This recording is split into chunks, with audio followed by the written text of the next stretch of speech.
好，接下來我們要趕快來看到是普丁踩爆了日本的禁區哦。先來看到二戰終戰日前，他突然間親自登上了這個是澤捉島吃烏魚子哦。等一下來看。那另外一方面，為什麼選在這個時候呢？中俄朝突然間三面夾擊要對抗日本，而且是大力道的要來對抗日本，到底是發生什麼事情了呢？包括了俄羅斯從北面的地區建的這個軍事堡壘，中國大陸的軍艦從南部直逼上來，北韓則是飛彈壓境哦。日本現在可以說是遭到了南北夾擊。今天就這個議題，我們會做深度的剖析。三個火線話題，等一下請來賓來幫我們做解答。首先看到第一個，為什麼會普丁選在這個時候8月15號前夕親自登上了澤捉島呢？等一下我們要來看他到底要向日本方面釋放什麼樣子的訊號呢？第二件事情是，這個俄羅斯為什麼把北方四島現在變成了自己的軍事堡壘呢？在這個軍事堡壘上面，等一下我們會看到一系列的武器，從蘇35到 S300 反艦飛彈等等都在上面。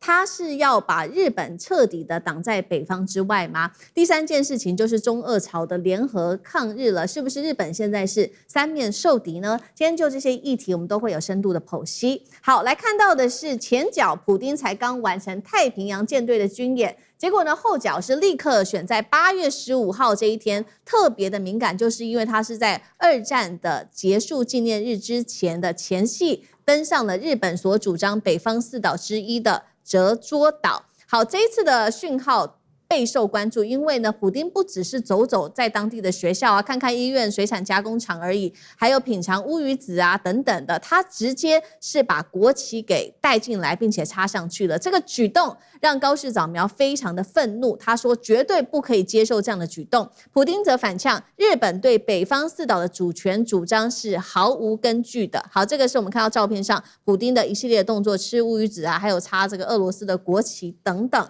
好。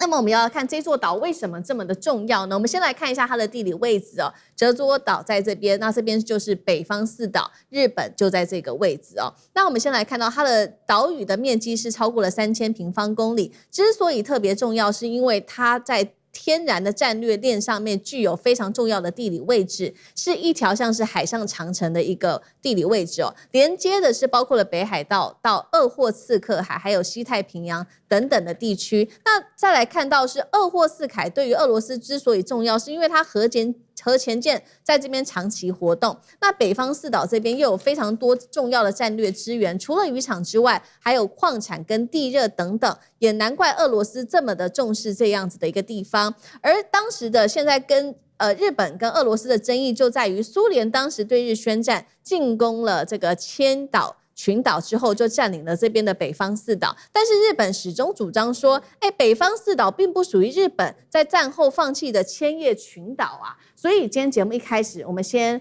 來請教漢庭怎麼看？普丁他登上了這個澤捉島所代表的意義，還有在這個時間點上是要跟日本傳達什麼樣的訊號？這是一個包含領土宣示、二戰敘事、軍事威懾和外交敲打的4合1組合拳哦。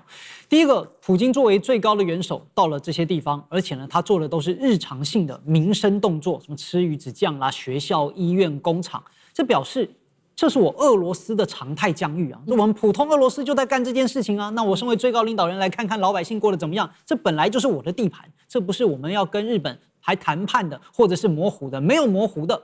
所以梅德韋傑夫更直接講，南千群島過去、現在、未來都是俄羅斯的領土。他甚至嗆高市早苗可以大放厥詞，但是你的言論呢，無濟於事。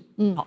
第二個是在二戰敘事上，為什麼要在這個時間？因為8月15是二戰的重要紀念日嘛，日本自己呢也在搞紀念。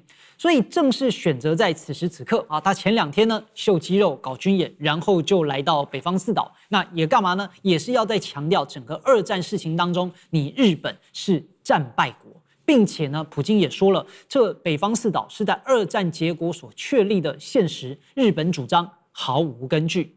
再來第三，他12號啊也親自登上了瓦良格號指揮艦啊，太平洋艦隊大規模的演習，也是告訴日本和美國，我目前俄羅斯是有能力在東西兩邊的兼顧兩線的安全的。所以打破一種，你覺得我都困在烏克蘭啊，我是不是東方這邊就沒得做啊？不是哦，我東方這邊可以兼顧，我西方這邊也可以兼顧。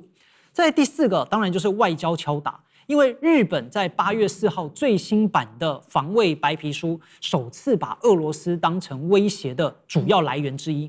普丁呢在12月號直接回嗆啊，你把我列為主要的威脅之一，但我俄羅斯沒有威脅日本啊。同時呢，普丁也把責任推回給日本，說俄羅斯跟日本前首相安倍晉三其實是關係很好的呀。但後來日本對俄羅斯發生了變化，這個變化不是我們俄羅斯要負責啊，這是你日本自己要負責。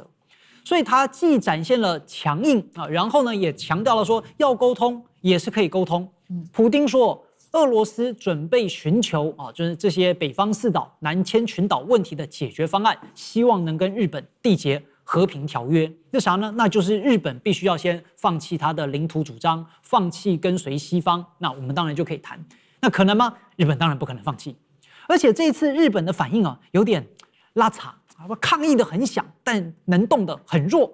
為啥呢？日本的外務大臣当天他就召見了俄羅斯的駐日大使，提出抗議。但是日本外務省的高官私下承認，我們一直都很密切注意俄羅斯的動向啊，但是我沒有想到普京真的會訪問北方領土啊！好，我們現在也是很着急的要分析俄羅斯的意圖，然後要趕快來研究。他沒想到。啥意思？就你日本情報系統對俄羅斯研判失誤，對吧？就徹底失能。那這也表示你確實日本抗議很大聲，但是實際上的能力也真的不足。好，這個普丁突然間登島，是讓日本嚇了一大跳。那目前只能在政治上面有所喊話而已，還沒有辦法有任何的動作。那我們來看到軍事上，其實日本呢長期早就在這邊布局好了。等一下，請酈將軍來幫我們看一下這個武器啊，還有各種的軍事上面的部署細節。首先，我們看到俄羅斯在這邊呢建造的這個軍事堡壘有哪一些細節內容呢？日本防衛省特別說，他捕捉到了俄羅斯在國後島。還有呢，這個澤捉島部署了一個叫做師級的部隊，這當中包含在上面可以看到有戰車、裝甲車、火炮、防空飛彈跟偵察無人機，還有包括了這些岸置的反艦飛彈。再來也被拍到有這個殲35戰鬥機，還有防空系統射程達400公里等等，等於說是一整套完整的軍事防禦，是不是日本？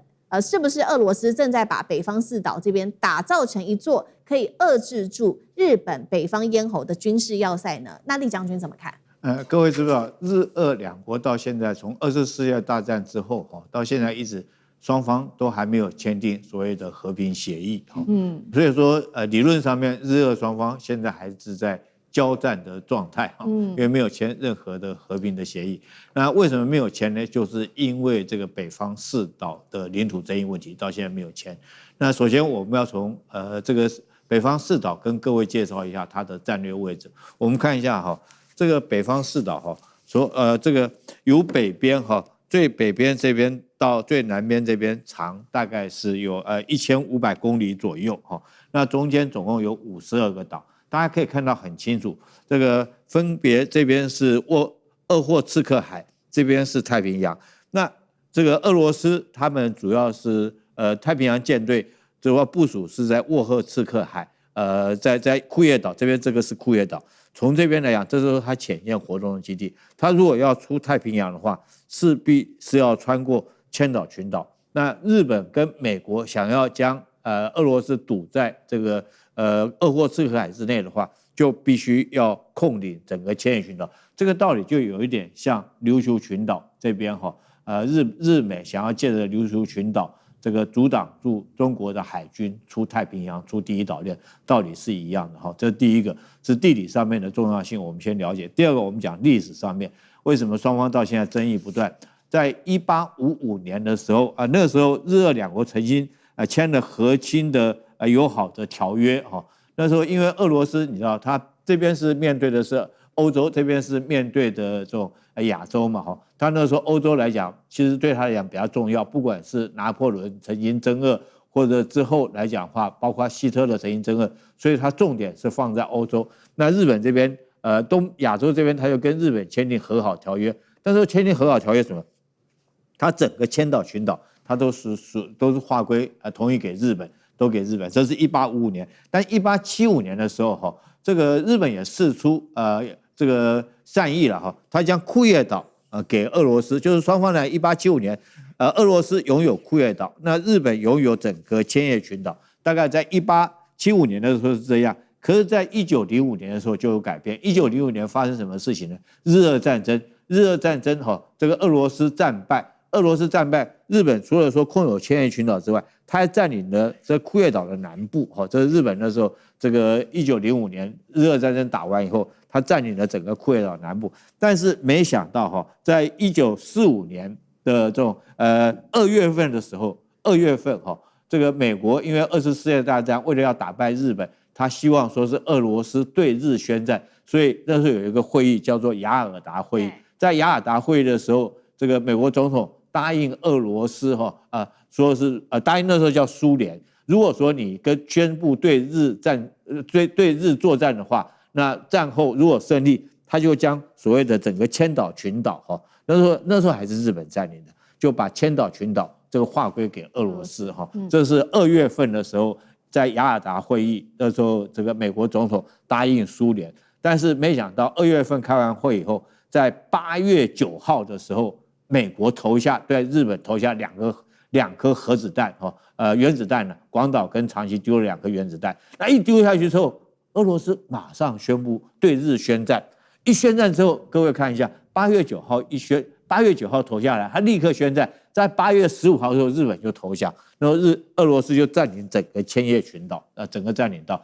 當然，這個問題總是要解決，日俄兩國還是要簽訂，戰後還是希望能夠簽訂所謂的戰後的和平協議。所以在1945年的時候，跟在1956年的時候，這個俄羅斯答應將南邊這2個島慈武跟色丹島這2個島還給日本。那俄羅斯要佔領的佐遮島跟國後島還是他的。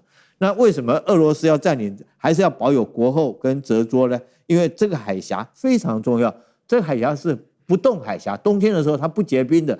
那太平洋艦隊，這個俄羅斯太平洋艦隊如果要出千葉群島的話，它冬天的時候可以從這邊穿過去，所以它還是要國後跟澤捉。那這2個島，它當然說我們簽訂和平協議嘛，這2個島還給你。但是誰不同意了？我跟你講，美國不同意。美國為什麼不同意？美國認為說是國後跟澤捉，他說要回來。那時候，這個因為美蘇在冷戰期間，美國一直要將蘇聯圍堵在這個鄂霍次克海之內，所以美國沒有同意。由於美國從中作梗，所以這個條約就黃了所以一直到現在為止，這整個4個島都還是俄羅斯在控制。好，那關鍵在什麼地方呢？雙方其實還這段時間還談來談去，但是在2022年的時候，俄烏戰爭一開打，這日本自己作死，日本自己先去制裁俄羅斯，那真的是把這個北極熊惹惱了。所以說俄羅斯現在談都不跟你日本談再加上現在來講的話，日本軍國主義復甦這種觀念狀況之下，那普京更不可能跟你談歸還北方四島的問題。所以我覺得普京這次去這個宣示的意義是大於其他的。那我想說，日本想要回這個北方4個島我覺得是根本就是不可能的事情了。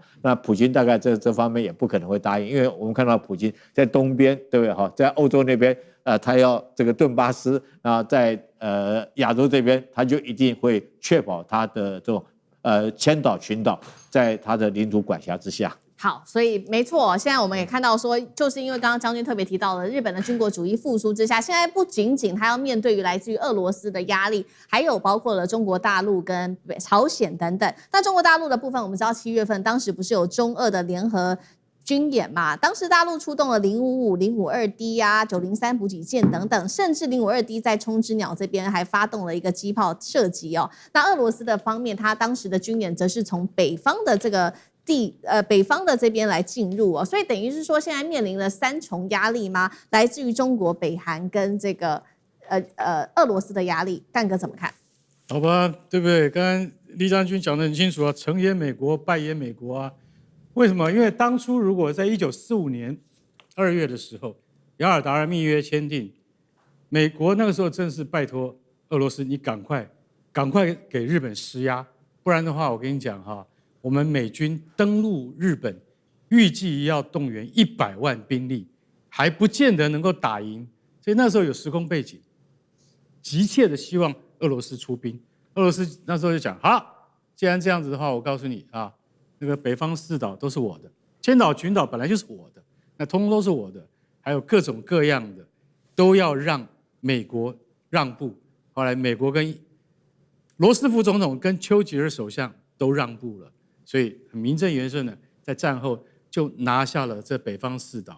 那這次普丁他登上了那個澤索島，其實他的那個象徵意義很大。為什麼？